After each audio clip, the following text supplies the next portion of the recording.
3 or 4 years ago, it was really something that was reserved for the largest companies that could afford these, multi-million dollar projects just to test it. And now today, just about any average consumer can at least start to harness the potential of AI and let it actually improve their daily life. Before we start the show, I have a quick question for you. Is your resume stuck in the rejection pile? At Resume Assassin, I create powerful resumes that showcase your skills, experience, and achievements, getting you noticed by recruiters. I'll also optimize your LinkedIn profile, transforming it into a magnet for opportunity. Visit resumeassassin.com today and take charge of your job search. Visit resumeassassin.com.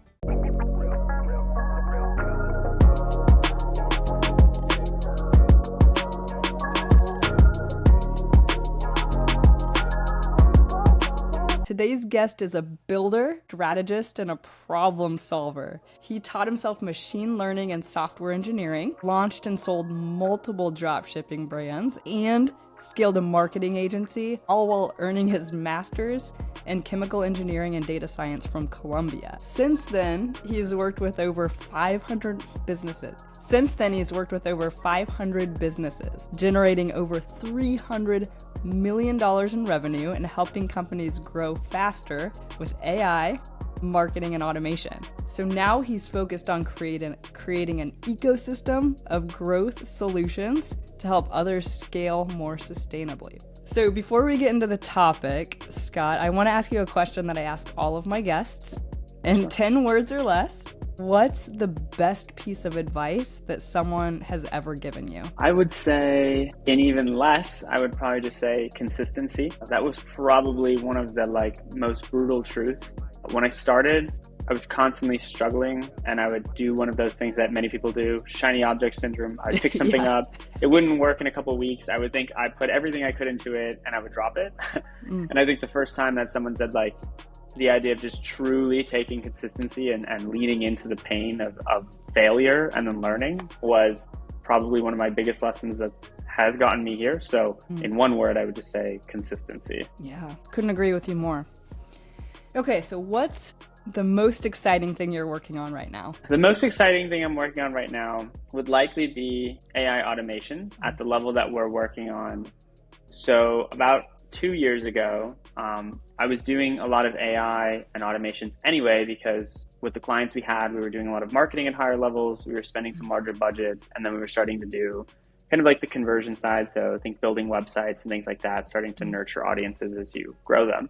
And we just had so many clients that needed automations, they couldn't handle the volume sometimes, or they weren't doing it. So we were building it anyway, because myself and a number of connections that I brought into the companies come from AI. So this wasn't really new to us. And what we realized was that this was its own large problem or pain point. And with the explosion of AI, people were becoming aware of that anyway. So kind of doing the work for us in terms of the marketing. And so we decided to step into just starting to build custom solutions in AI for a lot of companies that needed it fitted to theirs. One of the biggest pain points we saw in the market is that a lot of people now understand they need AI. They understand there's a lot of tools out there, but they typically don't know how to actually adapt a lot of these solutions to fit any one person's solution, whether this is, the average daily person just trying to fit it to their personal life, or it's a company trying to fit it to their, internal infrastructure. The reality is it's still kind of hard to make AI truly understand you and do the tasks you need actionably. Whereas, of course, you can go to ChatGPT or Claude and have really high-level conversations, but there are some limitations in that it's hard to make it truly understand you and do actions that are helpful. And so seeing that pain point and knowing that we kind of had an idea of how to solve this for a lot of companies and people already, that's really where we started stepping into. And since then, I guess, fast forward a year and a half later, since more of the launch, and it's still, in our opinion, one of the most exciting things we're working on is just helping people truly fit AI to be theirs and kind of democratizing it. Because I think until 3 or 4 years ago, it was really something that was reserved for the largest companies that could afford these, multi-million dollar projects just to test it. And now today, just about any average consumer can at least start to harness the potential of AI and let it actually improve their daily life. So yeah, that's something we're very excited about contributing to. Yeah, and I think a lot of not only big enterprise businesses, but also solopreneurs and people that offer services, they understand that I need to integrate AI into my business somehow, but I don't know what it is that I need, and I don't know how to do it. Even if they do know what they Yeah. need, they don't know how to implement it. And so that's super exciting. And especially when you talk about AI automations, within the company, and when it comes to marketing and really helping clients go down that marketing funnel. So I guess my follow-up question to that would be, could you give us an example of what you mean when you say AI automations? Could you give us an example of a specific client that you've worked with, what you did and how that helped them? Yeah. I think I always say there's like a few really powerful entry points for AI to come in and think of it at different layers. So I think one of the lowest hanging fruit is almost always in the marketing pipeline, just because there's so much research and data analysis and even just copywriting and things like that that can sort of be automated or at least enhanced for the human experience. And so, for example, one of the easiest case studies I always give is about maybe a tiny bit over now, 6 months ago. I wasn't even on like LinkedIn. I had maybe like 2,000 connections. And then I did a big analysis. Like I grabbed hundreds of high performing pieces of content, fed them to AI, and then basically trained it to be a helper for me to decide what were like high engaging content pieces, what kind of copy style would be my own unique ones. I also fed it like a few dozen examples of things I had written before in articles, so it maintained my tone of voice. And then since then, it's literally written my content for my own personal brand, and I honestly don't touch it very much. And I've gone from around 2,000 to around 80,000 followers in under 6 months. And so that alone is typically like a great entry point, in my opinion, given that it usually generates a few dozen leads a month, like warm inbound, so I don't have to pay outbound to get them. I think on that aspect, like applying that to other businesses, there's a ton of research you can do for copywriting and adaptation for things like ads.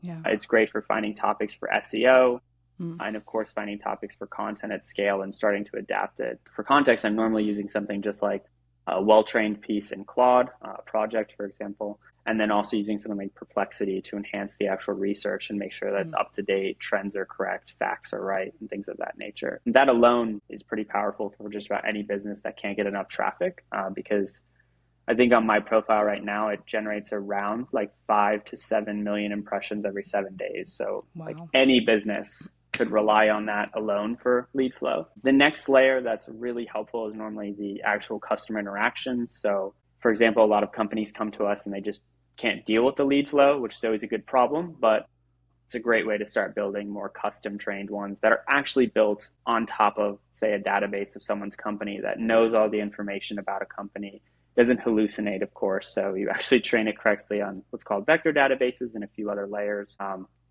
And then you plug it into their systems. And so in terms of examples, we've helped a number of businesses where we train AI chatbots that'll normally have voice and text capabilities and plug into all their channels. They'll answer a lot of questions inbound, both like sales inquiries and also customer service. And then depending on what it needs in terms of what resolution looks like for that case, it can actually be connected to their CRM or their calendar and just either book people in manually after it finds a time, or if it needs to submit a ticket or even escalate it to someone else on the team who might need to do a specific task. But those alone can be pretty massive, as those are typically very slow bottlenecks for any company, both those points. Wow.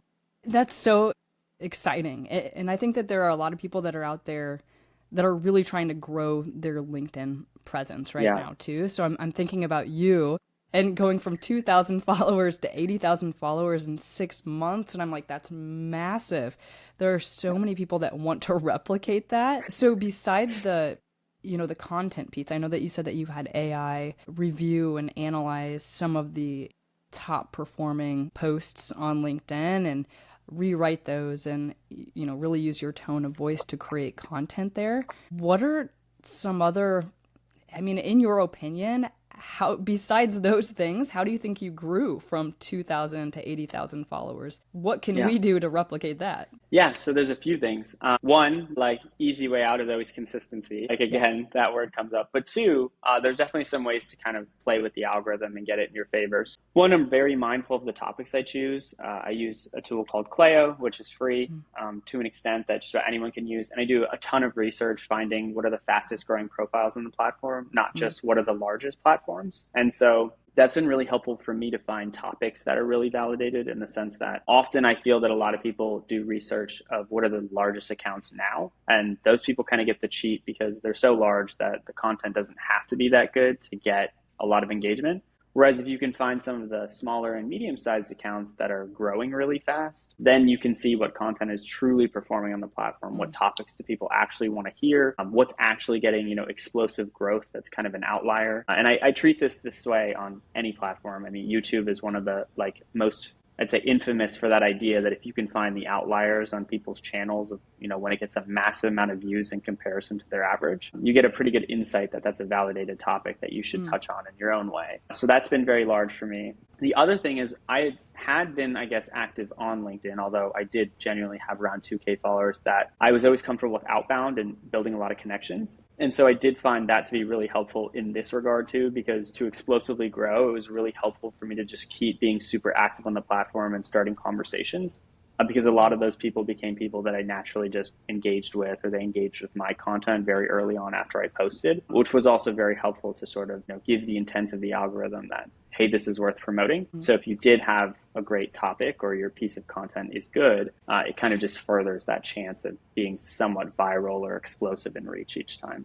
So I guess finding actually pre-validated content, finding a network of people that you can start to engage with and grow alongside as you grow.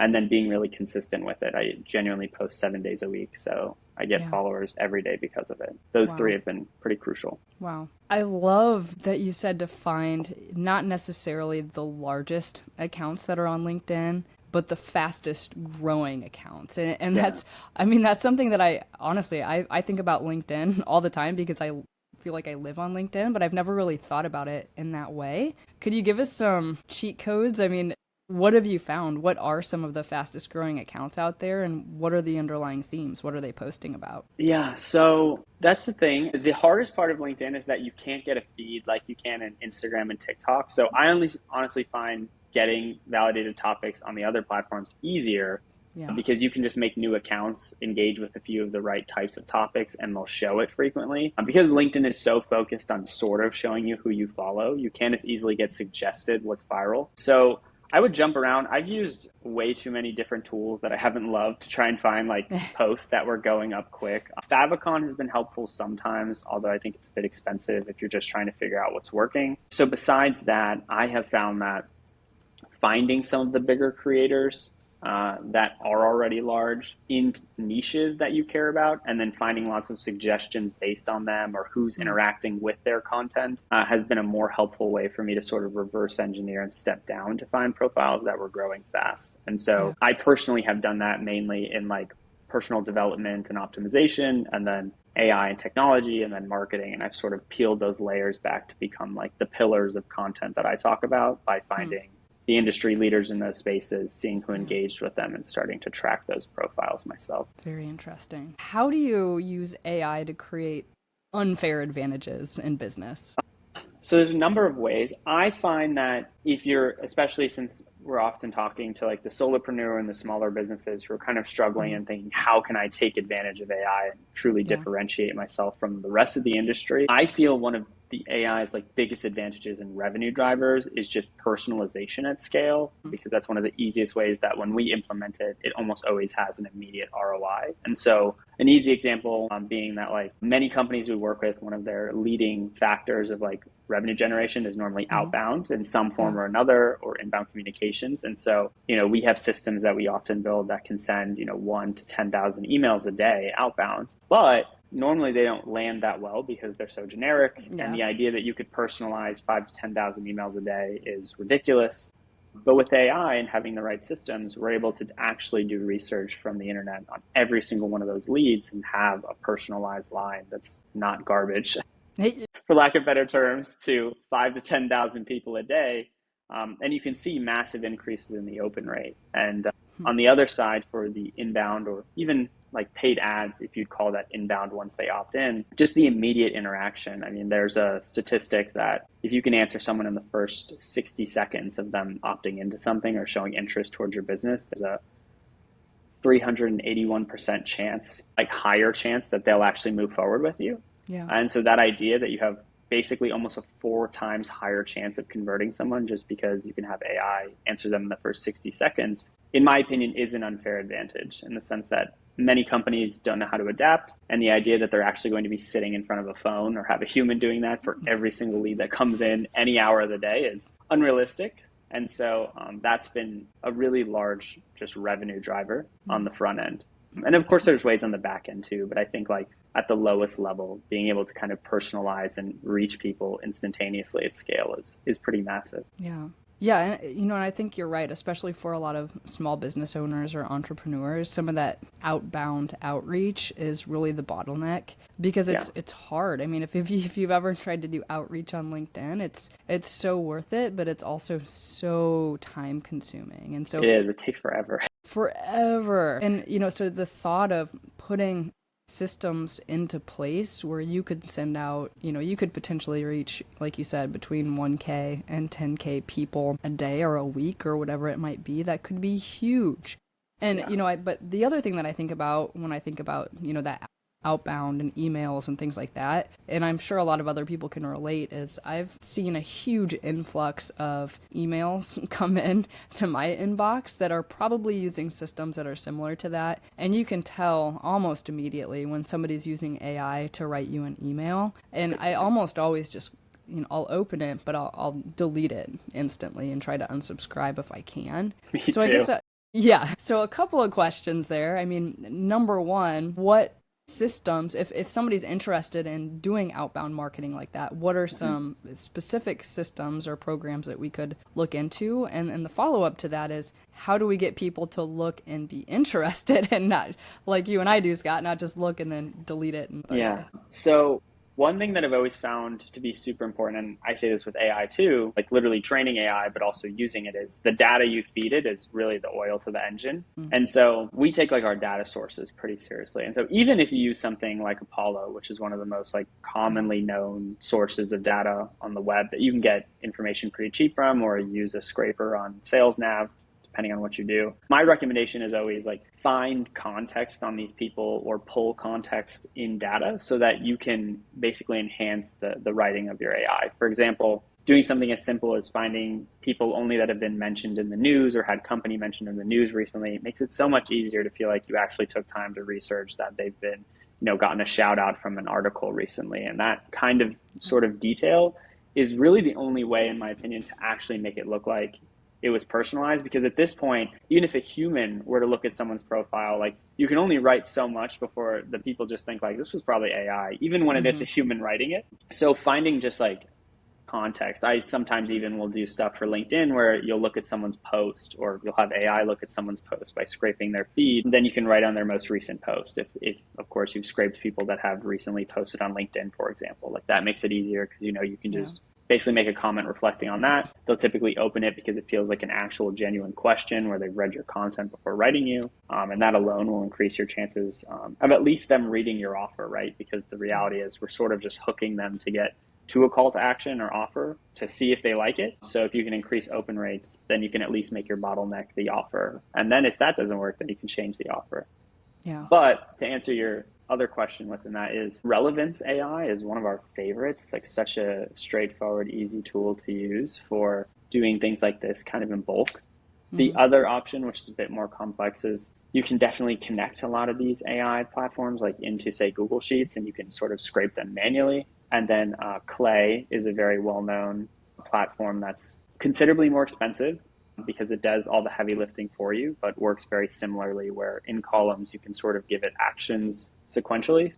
You could say pull from here, verify emails here, scrape information on them, write a personalized line. And so it's pretty intuitive and very easy to use, but price does go up a bit with it. So that's why I mentioned relevance and potentially doing it internally before you try that. Yeah. Relevance is so important because when I think about what emails actually catch my attention and make me click and actually make me think, oh, maybe I should reach out to this person, it's when they personalize it. When it's like, when they tell me that they can land me, 20 resume writing leads, within a week, and then they show proof that they've done this for somebody similar to me in the past, well, then that'll get me thinking. well, maybe I do want to reach out to this person. So you're absolutely right. I think the more you can use AI and actually personalize it, the better the outcome will be.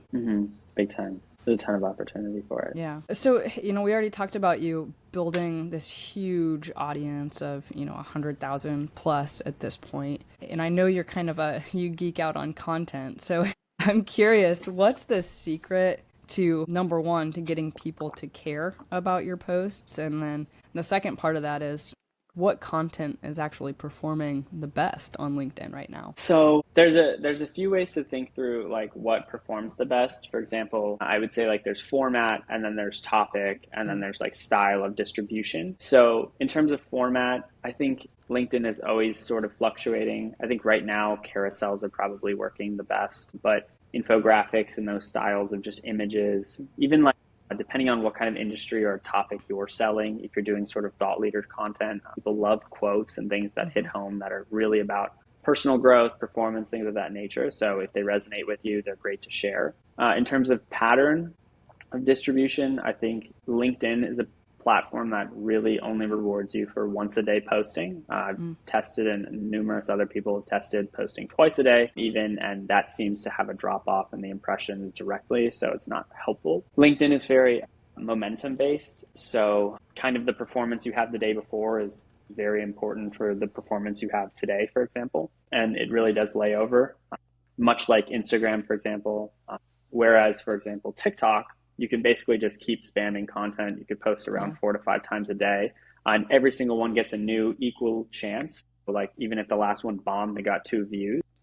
Doesn't really matter. The next one could get 1 million. And so that's honestly not great for LinkedIn. You have to keep that in mind, that each day it has to be consistent. But the way I would think through it is, for example, like when I want to do a lead magnet, or say more of a sales post, or more middle and bottom of funnel post where I'm talking about higher level content, I'll make sure I have a post that I know is likely to generate higher impressions the day before to kind of build that momentum to roll into it. And so that idea has been helpful. But so getting back to it, the types is like carousels and infographics or images are probably 2 of the highest performers in terms of impressions to conversions to followers. Like those almost always net me the most following. In terms of topics, I would say as a whole, the platform's fastest growing creators are almost always posting things about personal growth, workplace and career success, and then sometimes about like news related innovations. So technology, AI can be there. Marketing isn't that high, but it has a near and dear spot in my heart, so I keep talking about it. But I would say at first is like career growth and personal development, and secondary is probably technology innovation. And it kind of goes down from there, but finding a way to sort of blend that into your pillars, similarly to what you and I probably are doing, of finding a balance of the content we really like and what we kind of sell behind, and then the content that we know we still resonate with that performs well on the platform, has been probably the best success approach to kind of blend into your strategy on a day-to-day basis. So post once a day, heavily used carousels, sometimes some videos and infographics, just because videos are also getting pushed, but seem to have a low average conversion to followers. So in terms of actually growing your audience directly, just keep that in mind. And then be consistent with using pre-validated topics like career and personal growth and development alongside whatever it is that's kind of your middle and bottom of funnel topics. Yeah. I think you kind of nailed it too at the beginning of the conversation, when you said consistency is so important, because, I bet there are a lot of people that are listening to you speak and listening to our conversation right now, and they're thinking, well, dang, I'm posting carousels, I'm posting infographics, I'm trying to post content that is relevant, that people want to see, but I'm not getting the impressions that I want. I'm not getting the follows that I want. But it is, you're right. It's, yes, you can kind of quote unquote hack the algorithm and just learn as much as you can about the LinkedIn algorithm. But the truth is, it's always changing. It's just like any other social media platform. So you can just kind of, like you said, Scott, you can figure out, okay, what's working the best right now, especially for those people who are growing really, really quickly in the space, and just try to replicate that as much as you can. But also, it's also all about putting your own spin on it too, because at the end of the day, people, they don't just want content that's performing well across the board. They want to get to know you as a person, the person posting the content. They want to feel like, some kind of an emotional connection to you. So I think that's also a really key piece there as well. Yeah, I think that reminded me the other part I should definitely mention has been super important is profile. So like I've seen on plenty, like it really does make a difference since on that platform, your hook is really like your profile picture and your one line in your bio that will show up for everything. It's also one of the easiest parts of the post to read because it's actually the first thing you see before you see the content. So your hook is almost your profile picture and your bio before your actual post hook. So that's another part that I think is really serious. I am an advocate of leading with free. So like I grow a newsletter audience and I recommend it to just about everyone I talk to because I think in some form of audience and value and nurture is the easiest way to build a relationship with your audience. So that would be the last layer that I think is really crucial is making sure you have a well-optimized platform and it's very clear like how you add value to people's lives. Many of them will click, but many of them will also only read that section and choose to follow as like, even when I gain, 20 or 1,000 followers in a month, I can see that not that many people view my profile, like less of them directly viewed it. So they clearly just hit the call to actions on the page that they saw the post. So worth considering as well. Yeah, absolutely. Yeah, that's definitely worth considering. I'm also thinking about the fact that you've worked with over 500 businesses, which is crazy. Okay, so I've got a kind of a fun question for you. Okay. If you were to launch a profitable business from scratch in 30 days, what would you do right now? I would probably not start a service business again, honestly.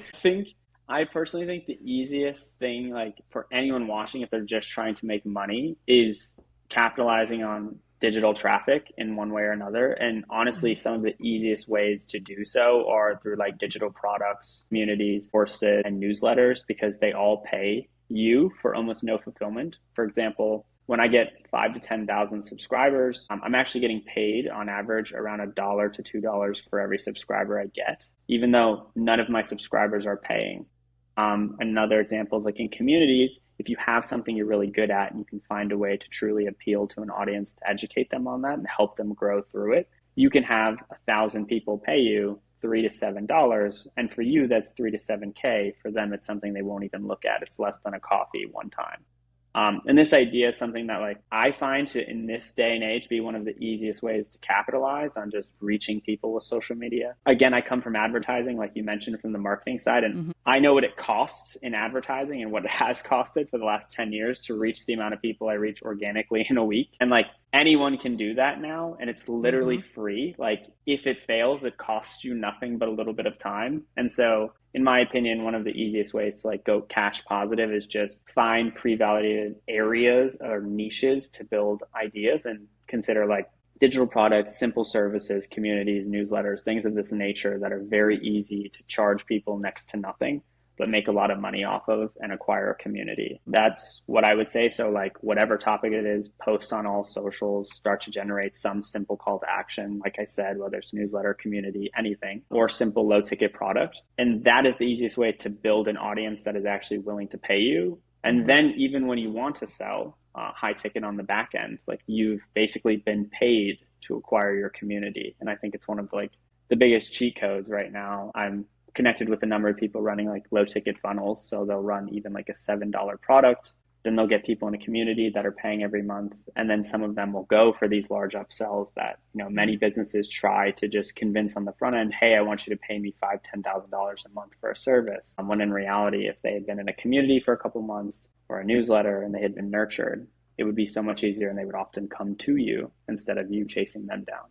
So social media, digital products and services in some form of a community and lower ticket to minimize risk, and then upsell them to your higher ticket services and start growing with people one-on-one would be my recommendation. Yeah. Ooh, that's powerful. Communities are huge right now too. Yeah, they're incredible. Yeah. And I mean, I'm part of my fair share of communities, and I personally thought about launching my own, type of community. But even with those, it's like, because I do offer services as well, Right. which is, which I absolutely love. That's my passion. That's, where I would say I thrive is, in writing and offering services in that space. But creating communities and a newsletter and different digital products has definitely been something that's on the top of my mind lately, especially as I see so many other creators out there that are creating just these powerful communities.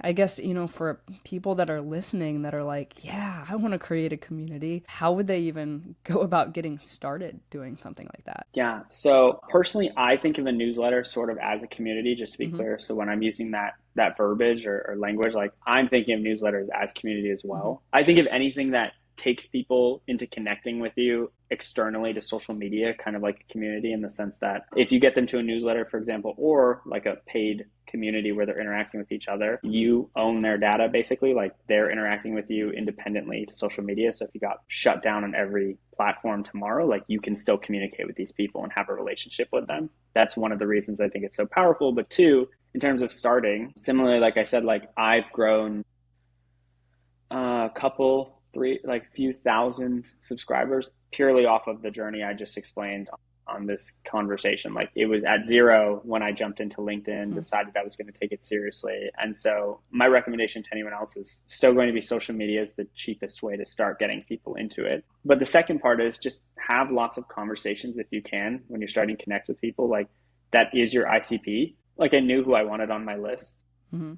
So I would just honestly have dozens of conversations a day in LinkedIn and just figure out what they were actually interested in, what were their pain points. I took that information and I made a bunch of lead magnets. And then I just started like leading with the lead magnets. So I think for someone listening, I would find what's most helpful to people if you wanted to get them to a free newsletter community and offer that upfront free to get them to sign up and get involved. And then just have kind of the systems in place to keep them interacting or keep them active or actively writing a newsletter, track your open rates, whatever it may be, depending on whether it's an actual community or a newsletter. And that's when you can start to actually sell to people. And oftentimes, if you have a way for them to kind of take the next step, that's the easiest way to make money. Like in many of our ventures that I'm a part of, like we're sort of pivoting towards that of, we call them like self-liquidating offers, of finding ways to sort of build things that are using the leverage. For example, like I can go to a community and I can speak to 500 people at once versus stepping off of having only one-on-one conversations. And I can still take on one-on-one clients, but that's like reserved for the level that people are already ready and committed to pay,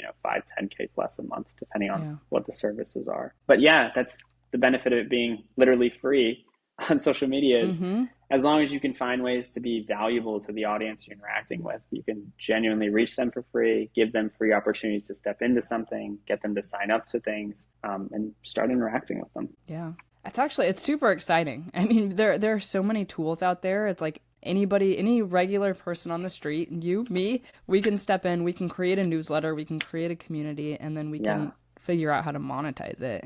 And with AI and all the tools that are available, it makes it just that much easier to create content, to personalize content, and to be really, really consistent with what we're doing as well. Exactly. And that's why I say, like, I think the part that I'm most infatuated with when I talk about it with this is like, it's literally free. Like you can actually just test every day and it's free. You could literally run a few Instagram accounts or don't run multiple LinkedIn accounts, but you could run a couple TikTok accounts or whatever it is and test different things on each of them and get what momentum works. Like there's just so much opportunity. You don't get punished. And again, that's why it's like coming from ads or seeing anything else and knowing how expensive it is to reach the same amount of people. It's just a huge time of opportunity and all the tools are right in front of you. Exactly. Like newsletters cheap. I always recommend like Beehive and ConvertKit internally for our partners, and websites you can make for basically free. Like there's really nothing stopping you from at least doing that. And again, like I know people who just grow newsletters and even get paid for that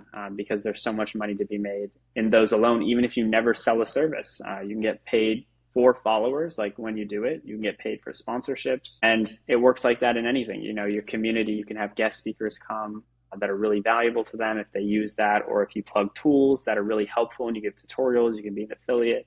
I mean, like the possibilities are just kind of endless. So I just list a bunch in case they're helpful for inspiration, but like there's a ton of directions you can go. And that's why I think audience ownership and understanding what, in my opinion, is the largest bottleneck is distribution. Like how do you reach people? Once you figure that out, pretty much everything else gets easier because you can just acquire the data so quickly of like, did this work? Is this a bottleneck? Are they converting? But it does start with, how can I reach lots of people each week? And so that's why I do love content. Yeah.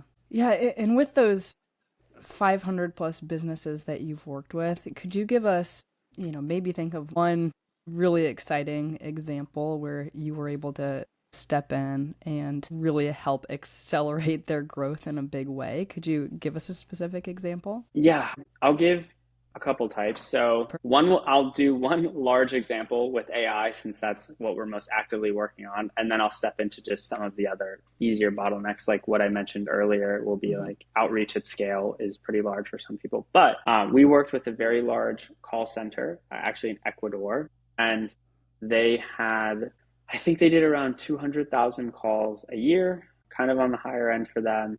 And we were able to help them because they were drastically scaling across more countries in South America. And the biggest bottleneck was, of course, humans. Like they could not get enough reps. They would need hundreds of them on a daily basis. They need multiple call centers. And so we were able to essentially hire paid actors and actresses across all of South America, match their dialects and clone them into voices for AI to talk through, and then actually call at scale and like simulate thousands of calls on a daily basis, handling all of them in real time and completely automate the growth of the entire call center so that the existing team they had was just for like ones that were basically heightened to them for very complex tasks. And the rest of it was entirely automated by voice AI and taking operations themselves.